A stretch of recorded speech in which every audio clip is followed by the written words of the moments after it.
ग्वालियर प्रदेश के मुख्यमंत्री डॉक्टर मोहन यादव ने गुरुवार शाम को एक भव्य कार्यक्रम में श्रीमंत माधवराव सिंधिया व्यापार मेले का विधिवत शुभारंभ किया। पिछले कुछ सालों की तरह इस बार भी व्यापार मेला में इलेक्ट्रॉनिक और मोटर व्हीकल सेक्टर आकर्षण का केंद्र बने हुए हैं। केंद्रीय मंत्री सिंधिया की पहल पर मध्य प्रदेश सरकार ने टैक्स पर 50% की वाहनों पर छूट दी है। इस कारण दूरदराज से लोग वाहन खरीदने के लिए ग्वालियर व्यापार मेले में आ रहे हैं। वहीं इलेक्ट्रॉनिक सेक्टर में भी इस बार अच्छा खासा कारोबार होने की उम्मीद जताई जा रही है। मुख्यमंत्री डॉक्टर यादव ने विधिवत दीप प्रज्वल कर व्यापार मेले शुभारंभ किया।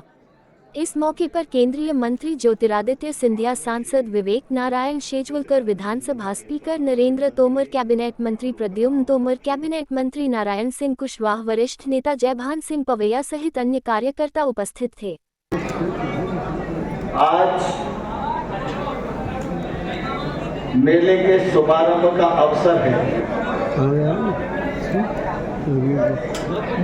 और मेला दो लोगों से सुशोभित होता है। एक तो व्यापारी मेले में आए तभी मेले की शोभा बढ़ती है और फिर मेले में जनता आए तो मेले की प्रतिष्ठा में चार चांद लगते हैं। व्यापारियों की तरफ से महेश मुदगल जी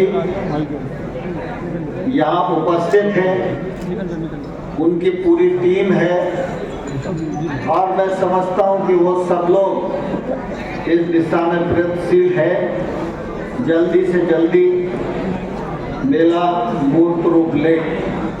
जनता जनार्दन की भी उपस्थिति और उल्लास पीछे दे दो। इस बात को प्रदर्शित करता है, सर्दी कितनी भी हो लेकिन मेले में भीड़ कम नहीं होगी, ऐसा मैं विश्वास पूर्वक इस मौके पर कह सकता हूँ। एक दिन जरूर है, जैसे नरेंद्र सिंह जी ने कहा, एक हर्ष और उमंग का वातावरण,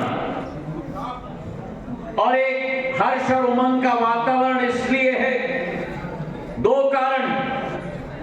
पहला कारण है ऐतिहासिक मेले का शुभारंभ मुख्यमंत्री जी के हाथों के द्वारा किया जा रहा है, और दूसरा कारण है कि 3 दिसंबर को जो हम मंचासीन समस्त ने निवेदन किया था कि मध्य प्रदेश में डबल इंजन की सरकार स्थापित करनी होगी, आप सबने अपना आशीर्वाद प्रदान किया, इसलिए आप सबको हमारे तरफ से झुककर प्रणाम। और ये विश्वास हम आपको दिलाते हैं कि भारतीय जनता पार्टी ने इन 18 वर्षों में जो मेहनत और मशक्कत करके एक बीमारू राज्य को एक बेमिसाल राज्य में परिवर्तित किया था, मोहन यादव जी के नेतृत्व में राष्ट्र पटल पर पहुंचाने का संकल्प मंचासीन समस्त नेतृत्व मोहन यादव जी के नेतृत्व में आप सबके साथ कुशल पूर्वक करेगा, ये विश्वास हम आपको दिलाएंगे। माननीय मुख्यमंत्री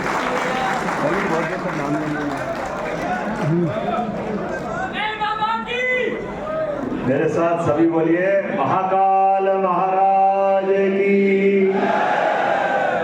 क्योंकि महाकाल महाराज से महाराज ने कहा है कि हमारी पूर्व रियासत का संबंध है।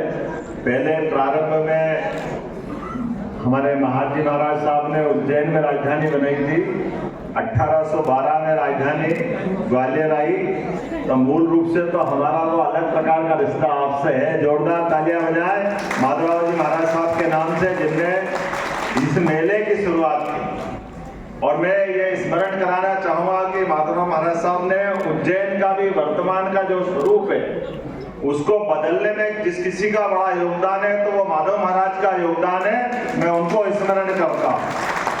और महाजी महाराज साहब को भी स्मरण करना चाहता हूँ, जो वर्तमान का हमारा महाकाल मंदिर है, जिसको नया महाकाल कहते हैं, उसके पहले का पास का जूना महाकाल, और उज्जैन के सभी देवस्थान, जितने देवस्थान हैं, वो सारे के सारे देवस्थान जो मुगल काल में तोड़े गए थे, इल्तुतमिश के समय तोड़े गए थे, स्कंद पुराण के अवंती खंड के हिसाब से जो जहां जहां स्थापित है वो सारे के सारे देवस्थान पुनर्स्थापित करके पुनर्प्राण प्रतिष्ठा का अभियान चला करके उज्जैन को गौरवान्वित करने का प्रयास अगर किसी ने किया है तो महाजी महाराज साहब के समय हुआ था।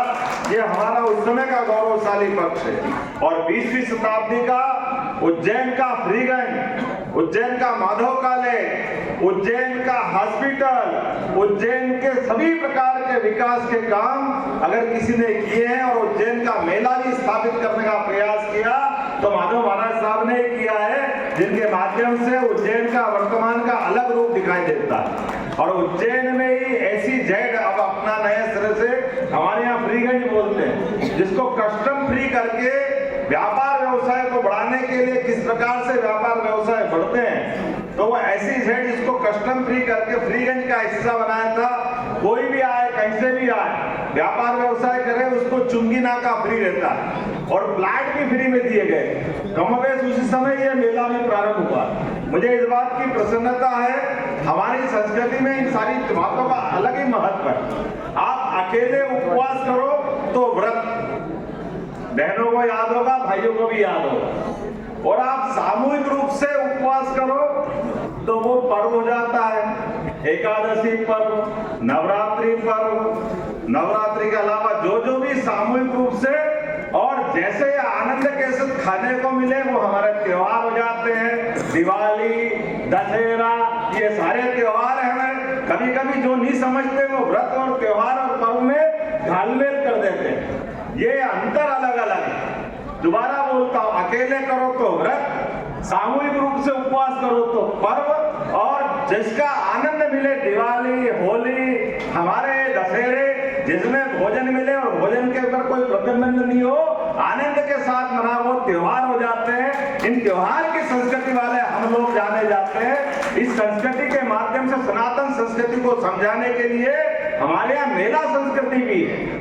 अब मेला संस्कृति, ये मेला संस्कृति हमारी सभी प्रकार की कला संस्कृति, भगवान कृष्ण ने तो उज्जैन में 64 कला, 14 विद्या, व्यक्ति का परिपूर्ण विकास करने के लिए क्या क्या शिक्षा में है वो सारी चीज को जोड़ा है। और उन सारी शिक्षाओं की लघु रूप झांकी दिखाना, तो मेले का हमारा ये सांस्कृतिक पंडाल बनता है जिसमें कला संस्कृति सिखाते हैं। और बाकी जीवन की चलने वाले चलायमान गतिविधियों के लिए सामूहिक रूप से मुद्रा का हमारे बीच में व्यापार व्यवसाय का अनुकूल माहौल बने, तो इनके भी पंडाल रख करके व्यापार व्यवसाय को बढ़ावा देने की हमारी मेला संस्कृति है। और मेले से भी हमको और आगे बढ़े, तो एक मेला हमारा हर साल व्यापार का होता है और पूरा मेला सनातन संस्कृति की अगर जय जयकार करना हो तो अगर कुंभ राशि अर्थात बृहस्पति के साथ कुंभ प्रवेश करे तो कुंभ मेले भराते हैं, और बृहस्पति के साथ सिंह राशि बने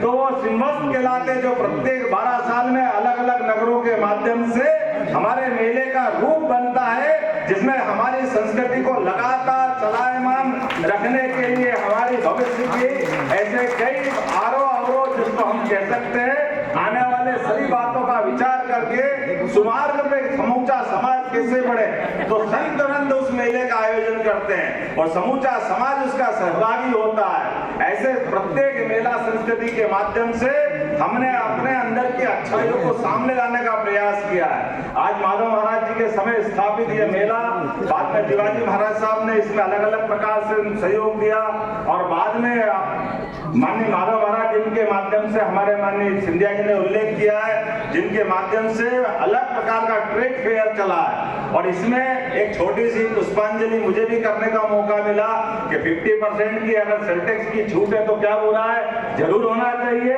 इसे हमारे कई प्रकार के टैक्स देने की छूट हो, क्योंकि इसके माध्यम से व्यापार व्यवसाय स्थापित करना यही तो मोदी जी चाहते हैं। समूचे मंच के लिए जोरदार तालियां बजाओ। आज हमारे महाराज माननीय सिंधिया जी, हमारे सभी के लिए, मेरे लिए तो प्रारंभ से कॉलेज के समय से आदरणीय हमारे माननीय आपके अपने नगर निगम के पार्षद के माध्यम से अपनी राजनीतिक यात्रा प्रारंभ करने वाले भारत सरकार के यशस्वी मंत्री रहे और अभी मध्य प्रदेश विधानसभा का हमारे माननीय अध्यक्ष है। जोरदार तालियां माननीय नरेंद्र सिंह जी तोमर जी के लिए बजाएं।